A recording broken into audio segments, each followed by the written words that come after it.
پاکستان ہر کچھ کر گزرے، چاہے اس میں پاکستان کی اقتصادیات کا معاملہ کتنا گڑبڑ ہو جائے، چاہے پاکستان کے معاشی معاملات کس قدر ڈاؤن ہو جائے، لیکن سب سے پہلے دفعہ ہم زندہ ہوں گے،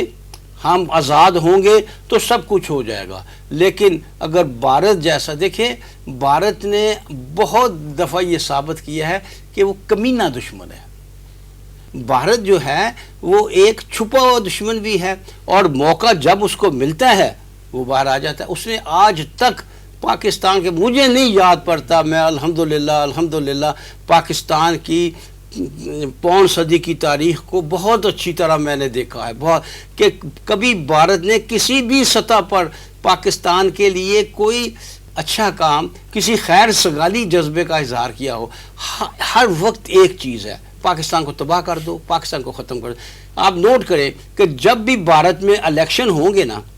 تو بھارت، یعنی میں کہنا یہ چاہتا ہوں کہ صرف سیاستدان نہیں، عوام کا بھی یہی حال ہے۔ جب بھارت کے الیکشن ہوں گے نا تو اس سے پہلے کوئی پاکستان کے خلاف اقدام کیا جائے گا، جو اقدام پاکستان کے خلاف پارٹی یا حکومت کرے گی نا اس کو ووٹ زیادہ مل جائیں گے۔ یعنی وہاں پاکستان انتخابات میں باقاعدہ ایک ٹارگٹ ہوتا ہے، پاکستان بیشنگ پہ جو ہے وہاں کے الیکشن۔ بالکل یہ صورتحال ہے۔ لہٰذا ایک ہی حال ہے کہ پاکستان ہر صورت، ہر موقع، ہر وقت پر اس بات پر تیار ہے کہ بھارت کسی وقت بھی کوئی اقدام کر سکتا ہے۔ رضا الحق صاحب، بھارت میں یورینیم کی غیر قانونی خرید و فروخت کے جو خبریں ہیں وہ تو پورے میڈیا میں، پوری دنیا میں پھیلی، اور اس کے بعد یہ سپرسونک میزائل انہوں نے فائر کر دیا۔ تو کیا ان حالات میں، ایسی خبروں کے بعد، بھارت کی جو عسکری صلاحیت ہیں اس پہ ایک سوالیہ نشان نہیں اٹھ گیا؟ اور کیا اس ایشو کے بعد، خاص طور پہ یہ جو میزائل فائر ہوا، اس ایشو کے بعد IAEA اور دیگر جو عالمی ادارے ہیں، متعلقہ عالمی ادارے جو ہیں، ان کو بھارت کے خلاف سخت اور فوری ایکشن نہیں لینا چاہیے؟ وسیم صاحب، امریکہ کا جو وائٹ ہاؤس ہے اس کے مطابق تو امریکہ کے وائٹ ہاؤس میں علم میں یہ بات ہے ہی نہیں کہ بھارت میں کبھی یورینیم چوری ہوئی بھی ہے کہ نہیں۔ حالانکہ یہ ہمارے سامنے کی بات ہے کہ جون 2021 میں جھارکھنڈ کے اندر 6 کلو یورینیم چوری ہو، بلیک مارکیٹ، جس طرح لنڈا بازار نہیں لگا ہوتا، وہاں پہ بک رہی ہے اور لوگوں نے خریدی ہوئی ہے، اور وہ کس لیے استعمال کریں گے؟ کوئی ڈرٹی بام بنا لیں گے اس سے، یا اس کی اسمگلنگ کے لیے کسی اور ملک تک پہنچا دیں گے۔ یعنی کہ اس حد تک یہ کیئرلیسنس کا مظاہرہ ایک اسٹیٹ کی طرف سے، یقیناً پازیٹیو استعمال تو ہو نہیں سکتا۔ اچھا، پھر ایک مرتبہ نہیں، اس کے بعد دوبارہ یہی بات کم از کم آفیشیل چینلز کے اندر دوبارہ فروری 2022 میں پھر نظر آئی، نیپال کے اندر یہی چیز، تو کچھ جو یورینیم کا مواد تھا وہ ایکسچینج ہو رہا ہے اور بھارت اس کے اندر انوالوڈ ہے دوبارہ ایک مرتبہ۔ تو بات تو بڑی کلیئر ہے اور بڑی سمپل ہے کہ انڈیا کے اندر کمانڈ اینڈ کنٹرول، چاہے وہ ان کی نیوکلیر فیسلٹیز کی ہو، چاہے وہ ان کی یورینیم انرچمنٹ کا، یا یورینیم جہاں بھی انہوں نے ذخیرہ کی ہوئی یا استعمال میں لے کے آتے ہیں، نیوکلیر ویپنز تک جو ہیں، وہ کسی بھی صورت میں میں دوبارہ دہراتا ہوں، یہ بات وہ سیف اینڈ سیکیور نہیں ہے۔ یہ بات تقریباً پروو ہو چکی ہے اب، جس طرح اب انہوں نے یہ کہہ کر کہ یہ جو 9 مارچ کو ایک غلطی ہو گئی ان سے کہ انہوں نے میزائل داغ دیا، ایسا خطرناک میزائل داغ دیا، تو یہ ثابت کر دیا انہوں نے کہ ان کا جو میزائل پروگرام ہے وہ بھی سیکیور اینڈ سیف نہیں ہے کسی صورت میں بھی۔ اب ہونا تو یہ چاہیے کہ جتنے بھی عالمی ادارے ہیں، چاہے وہ IAEA ہو، انٹرنیشنل اٹامک انرجی ایجنسی، جو کہ ایران کے خلاف بھی یہ باتیں کرتی رہتی ہے کہ جی اس کا نیوکلیر پروگرام خطرے میں ہے اور خطرہ پوری دنیا کے لیے ہے، وہ تو خیر اسرائیل کے کہنے پہ ہوتا ہے، اور پاکستان کے بارے میں بھی اکثر یہ باتیں امریکہ سے ہم سنتے رہتے ہیں کہ پاکستان کا جو نیوکلیر پروگرام ہے وہ سیف نہیں ہے، کوئی بھی قبضہ کر سکتا ہے۔ حالانکہ ہمیں معلوم ہے کہ پاکستان سے زیادہ سیف نیوکلیر پروگرام دنیا میں امریکہ کا بھی شاید نہ ہو، پروو ہو چکا ہے یہ بات۔ یعنی کہ جو آپ جسے کہتے ہیں نا سیریس مائنڈیڈ انٹرنیشنل ڈیفنس کے جرنلز جو اتھینٹک ہوتے ہیں، ان کے اندر تو یہ بات پروو ہوئی ہے۔ ہاں، میڈیا کے اندر کہہ دینا یا سیاست کے اندر کہہ دینا اور بین الاقوامی امور کے اندر کہہ دینا، اس کی ایک اپنی ویلیو ہوتی ہے۔ اس میں کسی ملک کے خلاف آپ کیس بلڈ کرتے ہیں، FATF میں لے جاؤ، اور پھر یہ کہ اس میں GSP+ وغیرہ والے معاملات اس کے اوپر، اور پھر IMF وغیرہ والے معاملات، وہ تو ایک علیحدہ بحث ہے۔ لیکن بھارت کے اوپر امریکہ، یورپین یونین یعنی یورپ سارا، ایون روس کوئی اقدام نہیں کرے گا، IAEA بھی کوئی قدم نہیں اٹھائے گا، اس لیے کہ بھارت ان کی ضرورت اور مجبوری ہے اس علاقے میں۔ انہوں نے پاکستان کو کاؤنٹر کرنا ہے، چائنا کو انسرکل کرنا ہے، اس کے لیے بھارت ان کا اتحادی ہے، جیسا کہ یوبیک صاحب پہلے فرما چکے ہیں کہ بھارت، اسرائیل اور امریکہ کا یہ جو اتحاد ثلاثہ ہے، ابلیسی اتحاد ثلاثہ کہا جا سکتا ہے. یہ اس قدر ایک دوسرے کے قریب ہے کہ وہ کسی بھی صورت میں جو مرضی ہوتا رہے, وہ چاہے ظلم و ستم اپنے عوام پہ کرتے رہیں, مسلمانوں کے خلاف کرتے رہیں, کشمیر پہ کرتے رہیں, وہ چاہے اپنے ہمسایہ ممالک کے ساتھ اچھے تعلقات نہ رکھیں اور ان کے اوپر حملے بھی کرتے رہیں, چاہے ان کا نیوکلیئر پروگرام کسی بھی حد تک ان سیف اور ان سیکیور ہو جائے, لیکن وہ کسی بھی صورت میں ان کو چھوڑنے کے لیے تیار نہیں, بلکہ بات بھی کرنے کے لیے تیار نہیں ہے اس کے مخالفت میں. پاکستان کو البتہ اس موقع کا ایک تو یورینیم والا جو بھارت کے اندر ہمارے سامنے آیا تھا کہ وہ کس حد تک لاپرواہی کا مظاہرہ کیا جا رہا ہے اور نااہلی ہے وہاں پہ, اور پھر یہ اس میزائل والا معاملہ. دو چیزیں میں آپ کے سامنے مختصراً رکھنا چاہوں گا. اگر یہ معاملہ پاکستان میں ہوا ہوتا, یورینیم چوری ہو گئی ہوتی, پوری دنیا میں ایک طوفان برپا ہو جانا تھا. کون کون سی چیز نہیں تھی جس کے اوپر پابندی لگ جانی تھی, کس کس طرح کی سینکشن نہیں لگ جانی تھی, اور معلوم نہیں پوری دنیا کی فوج اکٹھی ہو کے حملہ کر دیتی. انڈیا میں ہو رہا ہے تو انڈیا کے بارے میں انہوں نے سوچا بھی نہیں کہ کوئی کسی قسم کی پابندی لگائیں گے بھی. جیسا کہ میں نے عرض کیا پہلے, وائٹ ہاؤس تو ڈینائی کر رہا ہے کہ ہمارے تو علم میں ہی نہیں ہے. دوسری بات یہ کہ پاکستان کے لیے ایک سنہری موقع ہے کہ ہمیں معلوم ہے کہ دنیا پبلک اوپینین, رائے عامہ جو ہے دنیا کی, وہ بھارت کے بارے میں تبدیل نہیں ہوگی, لیکن پھر بھی کیس بڑی مضبوطی سے پریزنٹ کرنے کا موقع ہے کہ بھارت جو ہے وہ ایک لاپرواہ نااہل ملک ہے. وہاں پہ یورینیم اگر موجود ہو, ایٹمی ہتھیار وہاں موجود ہو, تو یہ پوری دنیا کے لیے, خطے کے لیے اور پوری دنیا کے لیے خطرہ ہے. ایون بھارت کے اپنے لیے بھی خطرہ ہو سکتا ہے وہ. اور ساتھ یہ کہ ان کی میزائل ٹیکنالوجی کی, اس کی بھی کمانڈ اینڈ کنٹرول کی کتنی اہلیت ہے وہ ہمارے سامنے آ گئی ہے. تو Pakistan diplomatic point of view سے اور دوسرے جتنے بھی ذرائع ہیں وہاں پہنچا کے اس کیس کو مضبوط سے مضبوط طریقے میں لڑنے کی کوشش کرے. پاکستان کا یہ کام ہے. ایوب بیگ صاحب, یہ فرمائیے گا کہ حکومت پاکستان کو بھارت کی اس غیر ذمہ دارانہ پالیسی کے خلاف کیا لایا عمل اختیار کرنا چاہیے؟ دیکھیں جی, جیسا رضا الحق صاحب نے بھی ذکر کیا ہے کہ امریکہ کہتا ہے کہ میرے نزدیک اس کا کوئی معاملہ کس طرح آیا, کیا ہوا, میرے کو علم میں نہیں ہے. یعنی یورینیم کی خرید و فروخت کا کچھ پتہ نہیں, اور یورینیم کی خرید و فروخت کا امریکہ کو بالکل کوئی معلوم نہیں. وائٹ ہاؤس میں بریفنگ دی گئی اس پر. اصل بات یہ ہے کہ ویسٹ اور خاص طور پر امریکہ جس طرح نشاور ہو رہا ہے بھارت پر, میں ویسٹ کی خدمت میں بھی عرض کر رہا ہوں اور بھارت کی خدمت بھی, دونوں پچھتائیں گے. اس لیے کہ امریکہ جو کچھ بھارت سے ایکسپیکٹ کر رہا ہے, بھارت وہ کبھی کر نہیں گزرے گا. بھارت کی تاریخ یہ ہے کہ آج تک جتنے اس نے, یہ جس طرح 71 کی وار انہوں نے جیتی تھی, ہمیں شکست دی تھی, جب تک اس طرح کوئی بڑی پاور, سپر پاور ساتھ مل کر اور حالات کا پورا رزلٹ پہلے لے کر وہ آگے نہیں بڑھتے. تو لہٰذا جس طرح یہ چائنا کے معاملے میں کیا ہے, کس طرح جوتیاں کھائی ہیں چائنا سے, کس بری طرح ذلیل و خوار ہوئے چائنا کے ہاتھوں, اور مودی صاحب چائنا کا نام نہیں لیتے منہ سے. ہمارے دشمن نے یہ کیا, ہمارے ساتھ یہ ہو رہا ہے, اور ان کی زمین پر قبضہ ہوا ہے. کرونا وائرس کو چائنا وائرس کہا کرتے تھے اور ہمارے جو زمینوں پر قبضہ ہوا ہے وہ ہماری تھی ہی نہیں, اس سے ہی مکر گئے ہیں. تو بھارت کا معاملہ یہ ہے, بھارت کا انداز یہ ہے کہ وہ جو آگے سامنے کوئی تگڑا ہو, کوئی زوردار ہو تو پاؤں پر جاؤ, زمین میں دھنس جاؤ, اور اگر کوئی نرم ہو, کوئی کمزور ہو تو چڑھائی کر دو. اسی لیے میں نے پہلے بھی بات کی ہے کہ اصل ضرورت کس بات کی ہے. چھوڑ دیجئے سب باتیں, پاکستان کو عسکری سطح پر, پاکستان کو فوجی سطح پر, پاکستان کو دفاعی سطح پر, پاکستان کو حملہ کرنے کے حوالے سے اس سطح پر بھی اپنی قوت کو بڑھانا ہوگا. بھارت کا اس کے سوا کوئی علاج نہیں ہے. کچھ لوگ ہوتے ہیں, یہ ان ملکوں میں ہے جو صرف جوتی کی زبان سمجھتے ہیں. بھارت کبھی اس راستے پہ نہیں آئے گا کہ اس کو محبت سے, پیار سے, اس کے ساتھ تو دوستانہ تعلقات بنا کر اس سے بہتری کی جائے. ایک بات کا فرق سمجھ لیجئے, ایک ہے دشمنی کرنا, ہم دشمنی کے خلاف ہیں کہ بھارت سے ہمیں دشمنی کیوں لیں, نہیں ضرورت دشمنی لے. ایوب بیگ صاحب, ون سائیڈڈ دوستی بھی تو نہیں ہو سکتی نا. بھارت اگر ہمارا ازلی دشمن ہے, پہلے دن سے لے کے آج تک اس نے ہمیں قبول نہیں کیا, تو ہم اس کے ساتھ دوستی کی پینگیں بھی تو نہیں بڑھا سکتے. بالکل صحیح فرمایا آپ نے, بالکل صحیح فرمایا, نہیں ہو سکتا. لہٰذا اس کے بارے میں یہ سمجھے کہ یہ دشمن ہے, یہ دشمن تھا, یہ دشمن رہے گا. یعنی اس کی طرف سے الرٹ رہیں اور آنکھیں کھلی رکھیں. آنکھیں کھلی رکھیں. مطلب ہے, میں اگر اپنی بات کو مختصر کروں تو لاتوں کے بوت باتوں سے نہیں مانتے, اور ہمیں کوئی بھی امن ہمیں پلیٹ میں رکھ کر پیش نہیں کرے گا. امن ہمیں چھیننا پڑے گا, ہمیں امن کے لیے جنگ کرنی پڑے گی. امن بغیر جنگ کے حاصل نہیں ہوگا, کیونکہ بھارت ایک دشمن ہے، بالکل اسی طرح انسان کا جس طرح سانپ دشمن ہوتا ہے، اور سانپ کا بھی ایک ہی حل ہے کہ اس کے سر کو کچلا جائے، بھارت کا بھی اس کے سوا کوئی حل نہیں کہ اس کا سر کچلا جائے، وگرنہ ہم جب بھی دوستی اسے کرنے کی کوشش کریں گے، جب بھی اس کے قریب جائیں گے، اس کا معاملہ وہی ہے، بغل میں چھری منہ میں رام رام، تو اس کا یہی رویہ ہے اور یہی رہے گا۔ رضا الحق صاحب، پچھلے دنوں ایک بڑی امپورٹنٹ ڈیولپمنٹ ہوئی ہے، وہ یہ کہ 2008 کے بعد شاید پہلی دفعہ ایسا ہوا ہے کہ اسرائیل کا کوئی ٹاپ لیول کا بندہ ٹرکی میں آیا ہے، اور یہ وزٹ جو ہے یہ بہت ہی ایک سگنیفیکنٹ اس اعتبار سے ہے کہ ترکی کے صدر جو طیب اردگان ہیں وہ فلسطین ایشو پہ اسرائیل کے خلاف بڑے سخت الفاظ استعمال کرتے رہے،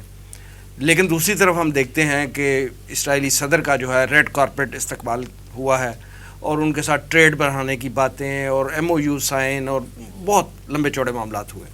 آپ یہ فرمائیے کہ ایک طرف فلسطین کے ایشو پہ اتنا سخت سٹانس اور پوری امت مسلمہ کو دکھایا جا رہا ہے کہ ہم تو اسرائیل کے بہت مخالف ہیں، دوسری طرف یہ ریڈ کارپیٹ استقبال، یہ جو دو رخی ہے جو نظر آ رہی ہے، اس کے کیا معنی ہے؟ جی وسیم صاحب، بات بالکل سیدھی سی ہے، جس طرح کہ 9 مارچ کو جس دن یہ معاملہ پاکستان کے اندر پیش آیا، اسی دن ایگزیکٹلی اسرائیلی صدر جو ہے اسحاق ہرزوگ وہ اس نے وزٹ کیا ٹرکی کا، جس طرح کہ آپ نے فرمایا کہ ریڈ کارپیٹ اس کو پورا ویلکم کیا گیا پروٹوکول کے ساتھ۔ بات یہ ہے کہ ترکی کی زبانی جمع خرچ تو بڑے عرصے سے چلتی آ رہی ہے۔ اچھا، کچھ عرصہ پہلے ہم دیکھتے ہیں درمیان میں 2008 کے بعد جب یہ خاص طور پہ لبنان کے اوپر اسرائیل نے حملہ کیا تھا اور پھر غزہ کے اوپر بھی حملے کیے، تو اس وقت ترکی کا کچھ سخت سٹینس تھا،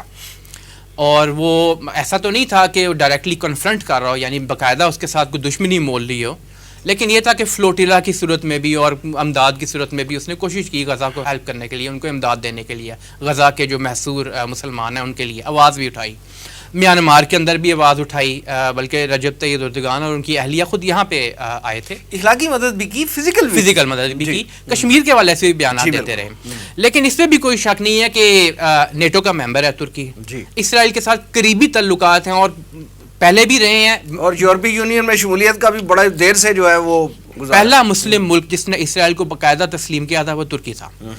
خیر وہ تو پرانی بات ہے، لیکن اب بھی ان کے ساتھ تجارتی تعلقات، دفاعی تعلقات وہ بڑھتے جا رہے ہیں۔ بات بالکل سیدھی سی ہے، جیسا کہ سورہ مائدہ کی آیت نمبر 82 میں ارشاد باری تعالیٰ ہے، بعد اعوذ باللہ من الشیطان الرجیم لتجدن اشد الناس عداوۃ للذین آمنوا اليہود والذین اشرکوا، یعنی تم پاؤ گے ایمان والوں کے حق میں سب سے شدید ترین جو دعوت اور دشمنی رکھتے ہیں ان کو، وہ کون ہے؟ 2 نمبر 1 جو کھلا شرک کرتے ہیں، وہ ہمیں اس وقت نظر آتا ہے صاف انڈیا میں، یعنی اس کی تفسیر جو ہے وہ حالات حاضرہ کے اندر ہمیں دکھائی دے دیتی ہے، ایک بھارت اور دوسرا وہ جو یہودی ہیں، اور وہ یہودی کون ہے اس وقت؟ ان کا سر خیل کون ہے؟ وہ ہے اسرائیل کی ناجائز ریاست۔ اسی طرح سورہ بقرہ کی آیت نمبر 120 کے اندر ارشاد باری تعالیٰ ہے وَلَن تَرْضَ عَنْكَ الْيَهُودُ وَلَا النَّصَارَى حَتَّى تَتَّبِعَ مِلَّتَهُمْ، یعنی کہ یہ جو یہودی اور نصارہ ہیں، اب دیکھیے گٹھ جوڑ جو کہ امریکہ کا اور اسرائیل کا آپ کہہ لیں، یورپین یونین کا، امریکہ کا اور اسرائیل کا کہہ لیں، یہ جو گٹھ جوڑ ہے، ترکی ان کو جتنا مرضی خوش کرنے کی کوشش کرے، اللہ سبحانہ و تعالیٰ نے قرآن پاک میں ہمیں پہلے ہی بتا دیا ہے کہ یہ خوش کس وقت ہوں گے؟ اس وقت ہوں گے جب مکمل طور پہ ان کی ملت کی اتباع نہ کرنی شروع کر دی جائے، اور اس کا مطلب کیا ہے بڑے آسان الفاظ میں کہ اب مکمل طور پہ سویلائزیشن، ان کے کلچر، مکمل طور پہ ان کے جو غلام بن کے ان کے تابع ہو جائیں، پھر وہ خوش ہوں گے۔ اب ان شارٹ یہ کہ آپ یہودیت اختیار کر لیں، یعنی کہ آپ ان کے مکمل طور پہ حامی بن جائیں، ان کے چھوٹے بن کے رہنے کے لیے تیار ہو جائیں، ہر معاملے میں ان کی سپورٹ کرنا شروع کر دیں۔ اب یہ مسلمانوں کے لیے ان کی فورن پالیسی کے حوالے سے کس طرح دوسروں کے ساتھ تعلقات رکھنے ہیں، اس حوالے سے بھی ہمیں ایک رہنمائی ہی عطا کی گئی ہے، ہمارے لیے یہ ہدایت کا سامان ہے، اور اس کو دیکھتے ہوئے نہ صرف یہ کہ ترکی بلکہ جتنے مسلم ممالک ہیں ان سب کو سوچنے اور سمجھنے کی ضرورت ہے کہ جب تک مسلمان اور بحثیت امت، بحثیت مسلم ممالک جو کہ 57 دنیا میں موجود ہیں، وہ ایک پلیٹ فارم پہ اکٹھا حقیقت میں اکٹھے نہیں ہو جاتے اور ایک اپنا کامن گول اور آبجیکٹیو یہ نہیں بنا لیتے کہ ہمیں ہر صورت میں رہنمائی وہی لینی ہے کہ جو ہمیں قرآن و حدیث کے اندر اور سنت رسول صلی اللہ علیہ وسلم میں دی گئی ہے، اور اس کے مطابق یہ ہے، اور یہ کہ پھر دور فتن کے اندر اور ملاحم کے اندر جو احادیث موجود ہیں اس میں تو یہاں تک موجود ہے کہ یہ جو قسطنطنیہ ہے یہ مسلمانوں کے ہاتھ سے نکل جائے گا، اور ترکی کو خاص طور پہ اس میں بہت کیئرفل ہو کر بہت احتیاط کے ساتھ کام کرنے کی ضرورت ہے کہ ایسا نہ ہو کہ ترکی نادانی میں ایسے کام کرتا رہے کہ جو دشمن قوتیں ہیں وہ غالب آ جائیں ہمارے اوپر. اس لیے ترکی جو ہے اس کو سٹینس بڑا اپنا کلیئر رکھنا چاہیے. ٹھیک ہے طیب اردوغان نے یہ باتیں کی ہیں, 2014 کے اندر طیب اردوغان نے اپنی تقاریر میں یہ بات دہرائی ہے بار بار کہ 2023 میں جو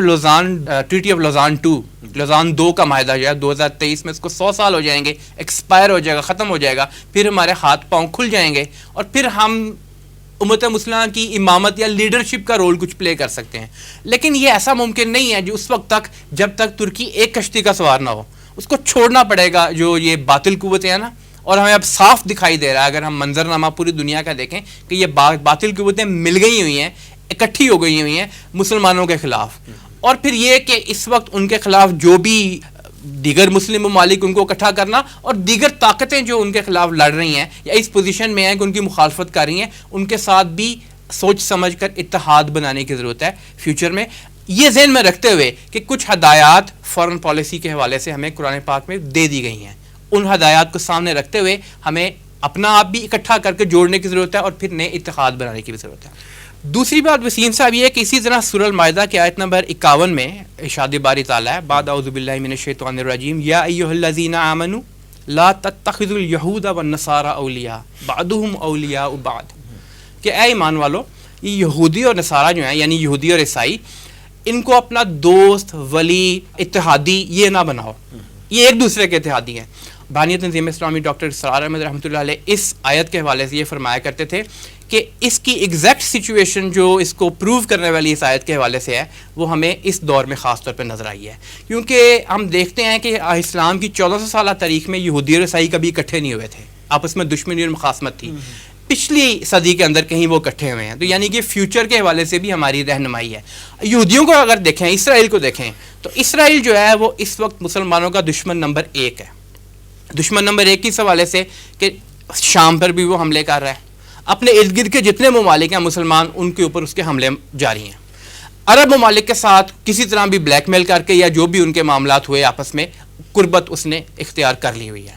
اپنے گریٹر اسرائیل کے منصوبے پہ وہ کار بند ہے, اس کے اوپر وہ چل رہا ہے آگے, اور اس گریٹر اسرائیل کے منصوبے کے اندر وہ تو یہ بھی چاہتا ہے کہ وہ یعنی کہ سرزمین عرب جو ہے خاص طور پہ جو حجاز مقدس ہے وہاں بھی قبضہ کر لے. لیکن یہ ایک علیحدہ بات ہے کہ اللہ تعالیٰ کا منصوبہ اپنی جگہ علیحدہ چل رہا ہوتا ہے. تو اسرائیل اور وہاں پہ اس وقت جو ان کا معاملہ ہے پورا گریٹر اسرائیل بنانے کا منصوبہ, اور پھر یہ کہ وہ جو اپنی مسایہ کا انتظار کر رہے ہیں, تو مسلمانوں کو یہ جان لینا چاہیے کہ وہ کہیں کیرٹ کی پالیسی استعمال کرتا ہے, کہیں سٹک کی پالیسی استعمال کرتا ہے, کسی کے اوپر ڈائریکٹ حملہ کرتا ہے یا کروا دیتا ہے, جس طرح عراق پہ امریکہ کے ذریعے حملہ کروا دیا. لیکن فلسطین میں جو نسل کشی کر رہا ہے, جی ایگزیکٹلی, فلسطین کے اندر تو وہ کرتا ہی کرتا ہے, اور وہ آج سے نہیں 48 سے کرتا آ رہا ہے. اور چاہے پوری دنیا کے جتنے بھی یہ جو انسانی حقوق کی تناظیم ہوتی ہیں باقی تمام باتوں پہ اس پہ بھی بات کریں گی, لیکن کوئی سنوائی نہیں ہوگی کسی صورت میں بھی. Israel is a red line for everyone, کوئی بھی کراس نہیں کرے گا. اور پھر یہ کچھ جگہ پہ وہ دوسروں کو بھی استعمال کرتا ہے, اور پھر اس نے کیرٹ کی پالیسی بھی استعمال کی ہوئی ہے. اور نادانی ہے یہ ہماری ترکی اور عرب ممالک میں جو ہمارے بھائی ہیں حکمران ہیں وہاں پہ, کہ وہ اس بات کو سمجھتے نہیں کہ یہ اصل میں ہمارا ہی دشمن ہے, ہمیں ہی ٹارگیٹ کرے گا مستقبل میں آ کے. ایوب بھائی صاحب, جیسے رضا الحق صاحب نے بھی اپنی گفتگو میں اشارہ کیا تھا کہ امت مسلمہ جو ہے وہ 2023 میں ترکی سے احیاء خلافت کی جو ہے امید لگائے بیٹھی ہے. آپ کیا سمجھتے ہیں کہ موجودہ حالات کے پس منظر میں آپ ترکی سے احیاء خلافت ہوتا ہوا دیکھ رہے ہیں, اور کیا ترکی مسلم امہ کی امامت کے قابل ہے؟ وسیم صاحب, اس سوال کا جواب دیتے ہوئے خاصی تکلیف سی محسوس ہو رہی ہے, اس لیے کہ میں بھی ان لوگوں میں سے ہوں جنہوں نے اردوغان سے کچھ امیدیں لگائی تھی. اگرچہ اس وقت بھی اردوغان جو ہیں وہ متضاد انڈیکیٹرز دیتے رہتے تھے, اب جس سطح پہ چلے گئے, اب جتنے زیادہ انہوں نے جھکاؤ کیا ہے اسرائیل کی طرف, اور اسرائیل کا مطلب ہے بدترین اسلام کا دشمن, جس طرح کیا ہے بڑا افسوسناک ہے. اردوغان کے اگرچہ متضاد انڈیکیٹرز کافی دیر سے سامنے آ رہے تھے, اور لوگ ہمیں اس طرف متوجہ کرتے تھے کئی لوگ, یعنی بقول شاعر جناب شیخ کا قدم یوں بھی ہے اور یوں بھی. جی درست فرمایا آپ نے. تو لیکن ہم اس کو ڈیفینڈ کرتے رہے, یہ وجہ ہو سکتی ہے, یہ وجہ ہو سکتی ہے. اب بھی یعنی ٹوٹتی ہوئی امیدوں کو میں یوں سہارا دیتا ہوں کہ شاید 2023 تک وہ ایک ڈپلومیسی سے کام لینا چاہتا ہے، وہ امریکہ کے کسی بڑے حملے سے بچنا چاہتا ہے، لیکن بہرحال بڑا دکھ ہوا ہے اس کے اس رویے سے۔ آپ نے دیکھا کہ اس سے پہلے اس نے بھارت کو اسلحہ بیچا ہے، ہمارے بدترین دشمن کو اسلحہ، ٹھیک ہے وہ آج دنیا تجارت کی دنیا ہے، لیکن پھر بھی بہرحال، اور بھارت نے اس پر پاکستان کو خاصی سنائی تھی کہ جسے تم دوست کہتے ہو وہ ہمیں اسلحہ بیچ رہا ہے، اور بھارت کو اسلحہ بیچا، اور وہ اسلحہ کس کے خلاف استعمال ہوگا؟ پاکستان کے خلاف۔ تو میری نظر میں ترکی کا معاملہ تو پیچھے ہٹ گیا ہے اسلام کے حوالے سے، تو میں اب سمجھتا ہوں کہ شاید اللہ کرے کہ اللہ کی نظر کرم جو ہے وہ پاکستان اور افغانستان کی طرف آئے، کہ پاکستان اور افغانستان میں کی طرف سے اسلام کی صدا اٹھے۔ اسلام وہ تو اسی صورت ہے نا، ہماری قوم اور ہمارے حکمران اگر جاگ جائیں تو، جی جس سطح پہ ہم جا چکے ہیں، جتنا اندھیرا ہو چکا ہے، اللہ کرے کہ دیکھیے ایک فرق ہے، ہم بہت گناہوں میں ملوث ہوئے ہیں، ہم نے اللہ کی رسی کو نہیں تھاما، ہم نے اللہ کے رسول کی سنت کو نہیں اپنایا، اس میں کوئی شک نہیں، لیکن ایک ہے منکر اور ایک ہے عاجز کے لیے گناہگار۔ ہم گناہگار ہیں، منکر نہیں ہیں۔ ہم نے یہ نہیں کہا کہ ہم نے یہ کام نہیں کرنا، یہ کام ٹھیک نہیں ہے، ہماری کوتاہی ہے۔ ایسا بندہ یا ایسی قوم کے امکانات رہتے ہیں کبھی وہ سدھر جائے۔ آپ میری خوش فہمی کہہ لیں، لیکن میں اس خوش فہمی میں مبتلا ہوں کہ انشاءاللہ تعالی پاکستان جس طرح بہت سے معاملات میں نیگیٹو جا رہا ہے، معاملات میں اسلام کے حوالے سے وغیرہ، ایک وقت ضرور آئے گا انشاءاللہ کہ پاکستان اسلام کے حوالے سے بہت پازیٹیو چلے گا۔ اور اب ترکی نے جو حرکت کی ہے، اس سے لگتا ہے کہ انشاءاللہ پاکستان اور افغانستان ہی مل کر امامت کریں گے امت مسلمہ کی۔ ایوب بیگ صاحب اور جناب رضا الحق صاحب پروگرام میں تشریف آوری کا بہت شکریہ۔ ناظرین، یہ تھا آج کا پروگرام، آج کے لیے اتنا ہی۔ اس پروگرام کا فیڈ بیک ضرور دیجیے گا، آپ ہمیں ای میل بھی کر سکتے ہیں، ہمارا ایڈریس ہے media@tanzeem.org۔ اگلے پروگرام تک کے لیے وسیم احمد کو اجازت دیجیے، اللہ نے کے بعد۔